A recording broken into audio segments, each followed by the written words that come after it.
Hi, hope you had a good week. Okay, we're going to be continuing Perek in Yecheskel. We left off last time with talking about the downfall of Hiram. We're going to continue on this theme this week and try to take from it what we could learn for our own lives. Okay, the end of the Perek will deal with the fall of Tzidon, which continues on this the same topic, but brings it closer to the example of what we could learn, not in our personal lives necessarily, but certainly in our national life. This year will be dedicated to Rachelea Bas Rav Chaim Tzvi, as always. And this year, as all this year, Minaleh should be a great source of Aliyah to her neshama. So here we are in Perek Kavchet, Pasuk Yudalid. At kruv mimshach hasochech v'nataticha bahar kodesh Elokim hayita betoch avnei esh hitalachta. So we're continuing with the theme of Hiram's downfall. And what we're seeing is every aspect of his downfall had to do with it being a midah keneged midah punishment for the nature of his gaiva and his presuming to describe himself as Hashem. So the first statement we have in the second part of the Perek is, you're the great kruv. What's a kruv? The kruvim that were on the Aron were two figures that were shaped like children with wings, the cherubs. At kruv mimshach, you're the great kruv. So that means the same way the kruvim, their wings, were meant to show their expansion over all things.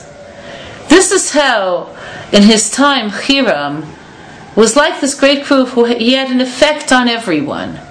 His influence was so widespread, and everything about him was so much bigger than life, that this is what he was called. And he says, and I've given you to the holy mountain, meaning Hashem gave him the merit of having a connection to Yerushalayim and the Mikdash, the holy mountain. And you were in the midst of those who are like the firestones. What are the firestones? So the Targum translates Avnei Esh as Ama Kadisha, the holy people. You, Hashem let you be amongst the holy people who compare to stones of fire. So we have two things that we have to focus upon in this pasuk to understand the allegory. One is Har Kodesh, the holy mountain. Why is it called a mountain? So in fact, Har HaBayit is a mountain. It's called a mountain because it is a mountain, but it's not Everest.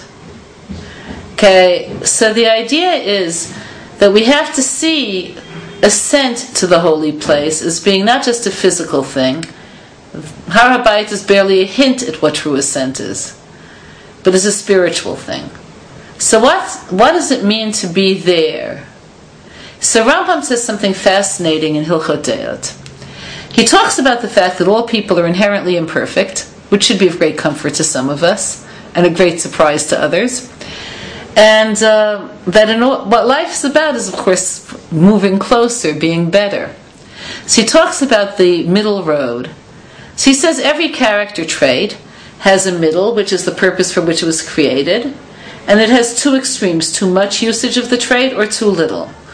So for instance, if you're talking about, let's see, orderliness, the middle would be having everything in order in terms of priority and in terms of aesthetic, so it's most useful and pleasing. Too much would be putting order to such a high priority on the list that you're so busy making order that it takes on its own energy, and the thing that you're putting in order is no longer a priority and has no aesthetic value. So an example of that would be a woman who cleans her house so that her family will have a pleasing and nice environment in which to live, but screams so much if they live in the house that the house is neither pleasing nor aesthetic to them. Too little order is where there are no priorities, so you can't find anything. So there's visual disorder, which is disturbing. So that's how everything works.